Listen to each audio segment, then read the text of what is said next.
Entonces, ya entendimos que es un flujo, ¿cierto? Un flujo es como una lista, solo que no se calcula de una, sino se calcula de a pasitos. Cada que necesitan un valor, me calcula el valor. O sea que un flujo realmente tiene que tener guardado cómo calculo los que me faltan, porque si no, no sabría cómo calcularlos. Bien, entonces, fíjense este programa que tengo aquí.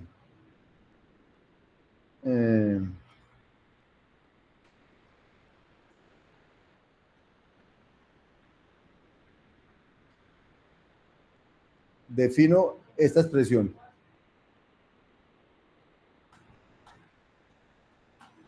O sea, esa expresión es un bloque, ¿cierto? Entonces, ¿qué hace esa expresión? Esa expresión dice, primero haga esto, luego haga esto, luego haga esto, y luego haga esto. ¿Qué devuelve un bloque? Devuelve lo último. ¿Cierto? Bien. Pero esta expresión yo solo la acabo de definir, no la he ejecutado. Entonces quedó que expre es esto. Cuando lo ejecute hará esto. ¿Qué va a hacer? Va a decir, vea, va a decir, mire, X es, en X guarda el valor 1 de este bloque. Este bloque hace primero un print X, el string, la carácter X, y luego devuelve un 1. Luego en X va a quedar guardado un 1. Luego Y, imprime Y, y luego queda guardado un 2 en Y en Z queda guardado un 3, y luego hace la suma de todos esos y ese es el resultado de la expresión. Entonces, si yo la evalúo, esa expresión, él escribió X, Z, Y, y luego se dijo el valor me da 12. O sea que en qué orden la evaluó. Él dijo, él evaluó este e imprimió la X y en X quedó un 1. Perfecto. Luego evaluó esto, pero perezosamente, lazy, dice aquí. Va al Y, tal cosa. Luego él realmente guardó esta cosa, pero no la evaluó porque nadie ha necesitado a Y. Entonces, por eso aquí no apareció una Y. Luego va al Z, tal cosa, print Z. Entonces yo evaluó eso, pues lo evaluó ansiosamente. Entonces imprimió Z y en Z quedó un 3. Y luego dijo Z más Y. Cuando encontró este Y, dijo, necesito Y. Entonces mandó a evaluar a Y, por eso imprimió Y aquí. Y ya cuando evaluó a Y, que le dio 2, hizo esta suma y le dio 12. O sea que el valor de Y se evaluó de manera perezosa. Si yo hubiera hecho esto, una expresión muy parecida a esta, voy a llamarla expresión 2.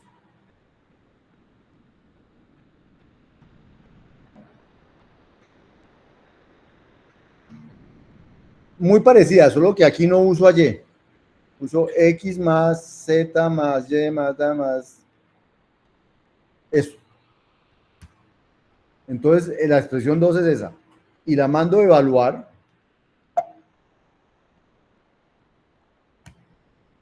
Nunca escribió Y. ¿Por qué no escribió Y? A pesar de que aquí decía evalúe Y y todas esas cosas. Porque era perezoso y nadie necesitó el valor de Y. Entonces digo, si eso nadie lo necesita, ¿yo para qué lo evalúo? ¿No lo evalúo? ¿Listo? Eso es lo que se llama evaluación perezosa. Y la evaluación perezosa también lo ofrece entonces escala, ¿cierto? Usted puede, solamente le pone la palabra lazy a lo que vaya a definir y quiere decir que eso se va a evaluar perezosamente. ¿Para qué sirve la evaluación perezosa? Sirve para calcular consecuencias infinitas, por ejemplo.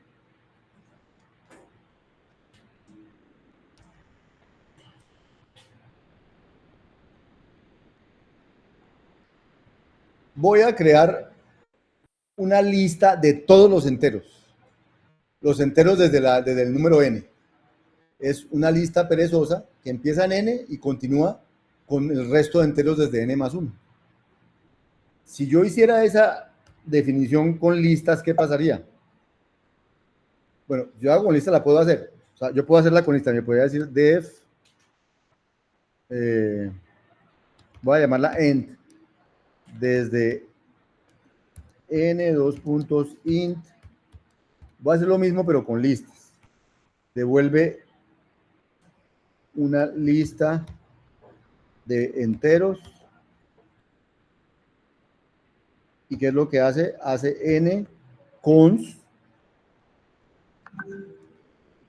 end desde n más 1.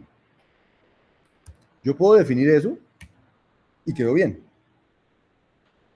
¿Qué va a pasar si yo invoco a end desde 1? Enteros desde 1. Va a ser un ciclo infinito, tal cual. Porque va a decir 1 cons enteros desde 2, entonces va a dar 2 cons enteros desde 3 y nunca va a parar. O sea que esto no lo puedo hacer con la evaluación ansiosa, porque nunca terminaría. Pero ¿qué pasa si yo hago eso, pero con la de arriba? Enteros desde 1.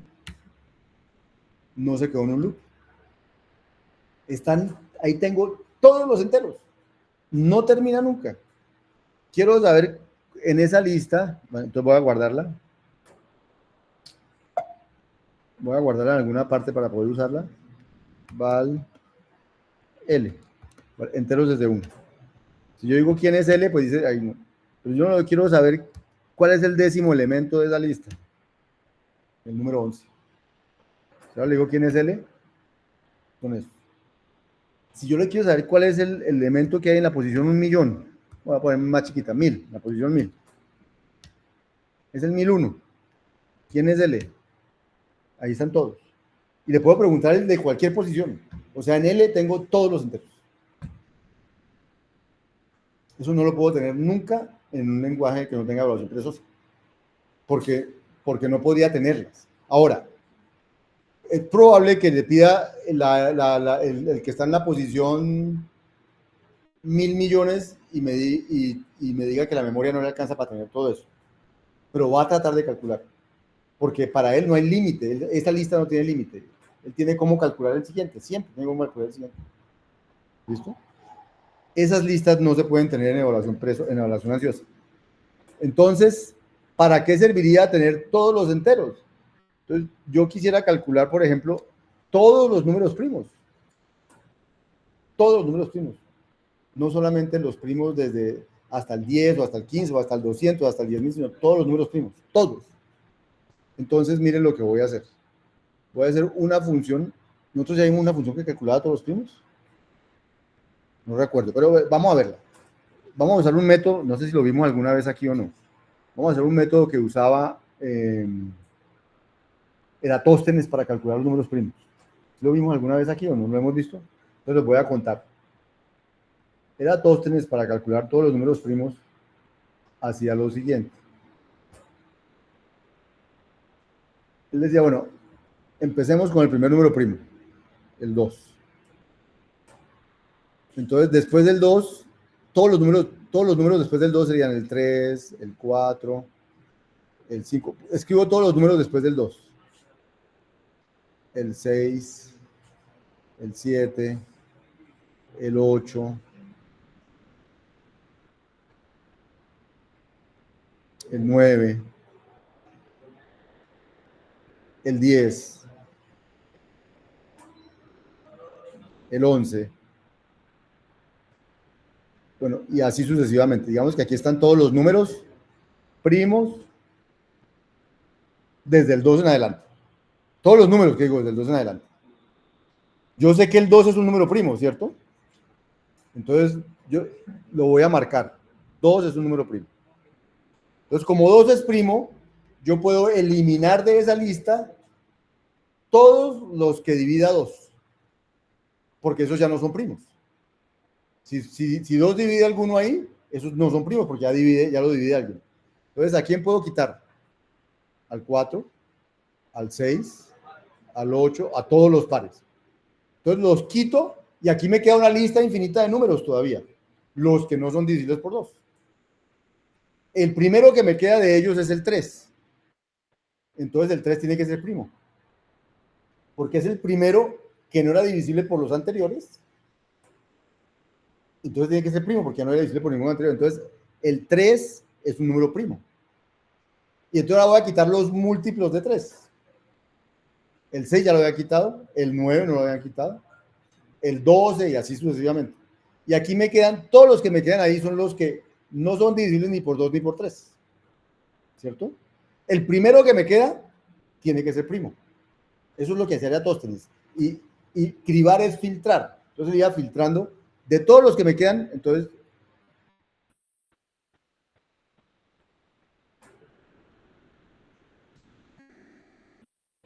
un minuto que se me desapareció de la pantalla. Eso. De todos los que me quedan, entonces el 5 tiene que ser primo. Y ahora, entonces yo puedo eliminar todos los múltiplos de 5. El 10, el 15, el 20 desaparecen. De los que me quedan, el primero tiene que ser primo. El 7. Ahora puedo quitar todos los que son múltiplos de 7. De los que me quedan, voy a quitar el 11, que es, dejo el 11 que es primo, y así. Ese se llama el proceso de la criba de Eratóstenes, ¿cierto? Ese proceso es el que vamos a escribir aquí. De la siguiente manera. La criba recibe la lista de todos los números que hay que filtrar. Todos los que falta por filtrar. Y devuelve la lista de todos los filtrados. En perezoso. Entonces, él sabe que el primero de esa lista tiene que ser primo. Entonces lo deja.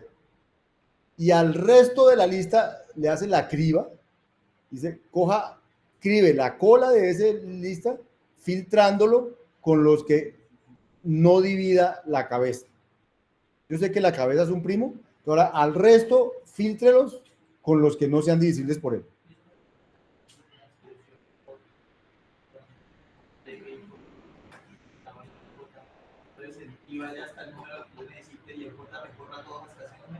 Entonces me preguntan si eso no se puede hacer con una expresión for. Entonces yo diría sí, pero es que aquí no va hasta. Aquí filtra a todos los que quedan y son infinitos. Entonces la expresión for no terminaría nunca. La expresión for, acuérdense que traduce en map, entonces haría un map sobre una. De hecho, si la lista fuera, si la colección fuera perezosa, tal vez la expresión fuera, después lo probamos, con una colección perezosa. Podemos probarlo. Ahorita tratamos de probar algo así, pero acabemos este. Entonces, ¿qué hace criba? Mete la cabeza y criba la cola, con los que no son divisibles por él. Entonces, miren esto tan lindo, miren esto tan bonito, les reto a que lo escriban en imperativo. Ay, ahora está fallando esta cosa.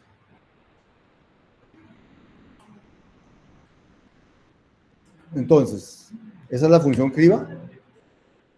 Entonces, si yo hago la criba con todos los enteros desde el 2,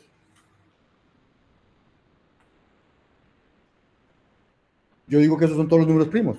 Miren, primos. Ahí están todos los números primos que hay, todos. Pero no vemos ninguno. No, yo quiero saber cuál es el primo que hay en la posición 10. Es el 31. El 31 es el 10º número primo. ¿Sí? Si yo ahora calculo primos, miro, son 2, 3, 5, 7, 11, 13, 17, 19, 20, 20, 20. Calculó hasta el 10º porque le pedí el 10º. Y él no puede calcular el 10º sin haber calculado el 9º. No puede calcular el 9º sin haber calculado el 8º y así sucesivamente. Pero no necesita calcular el resto para saber cuál es el 10º. Entonces él para ahí. O sea, tenemos una estructura de datos infinita. Calculada allí. Entonces, no, yo quiero saber cuál primo está en la posición 1000. Digo, el primo número 1000 es el 7927. Yo los reto a que hagan eso imperativo. ¿Cómo hace para ser tan eficiente? Pues eso ya es, digamos, él calculó todos esos primos, digamos, no, está haciendo digamos, está implementado eso eficientemente, está haciendo esa operación de filtrado y de generación. O sea, tampoco son tantos, son 1000 operaciones, eso se hace muy rápido. O sea, no son tantas operaciones. Él recorre la lista varias veces, sí. No, realmente no. Él coge, digamos, para calcular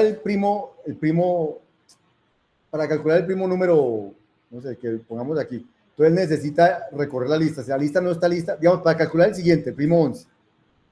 ¿Qué va a hacer él? Él dice, voy en 31, ¿cierto?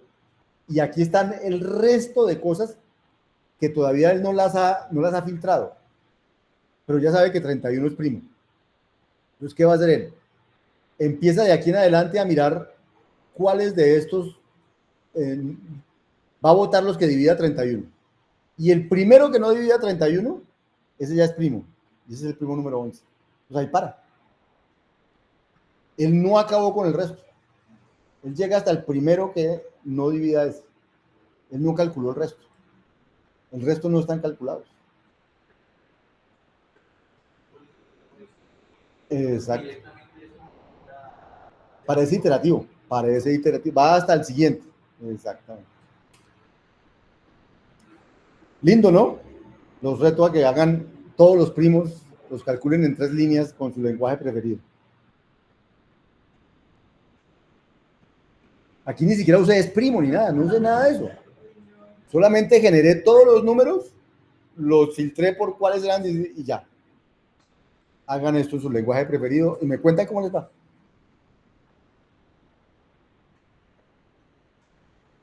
Esa es la criba de Eratóstenes. Eratóstenes. Lo que les acabo de contar. No se puede implementar con evaluación ansiosa, porque no puedo tener todos los números. Me le está pasando a esta cosa. Bien, sigamos. Entonces, aquí acabamos programación funcional. Hoy no vamos a hacer nada más de programación funcional. Eso. Vamos a hacer concurrencia de hoy en adelante. Conclusiones sobre la programación funcional. Voy a hacerlo aparte. Voy a hacerlo en un video más, un video aparte para que le quede a todos los conclusiones.